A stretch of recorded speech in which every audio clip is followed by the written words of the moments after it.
How can you and your stories save the world? Well, this is we're been discussing this a lot recently because there's something called, I don't know if you come across the Earth Charter, which is an organization that are dedicated throughout the world of trying to help with this narrative that, and change the narrative so that people have a better understanding of how to be more respectful of not only ourselves but of the plants and animals that and the earth itself.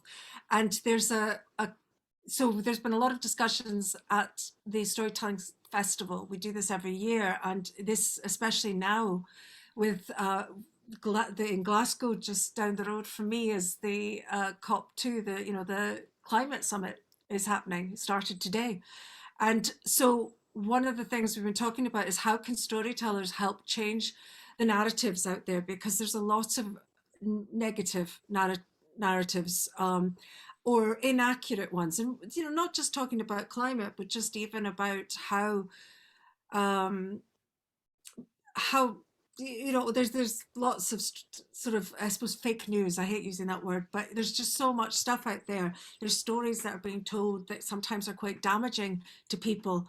And but as storytellers, in terms of climate change and in terms of how we treat each other, we can be very powerful.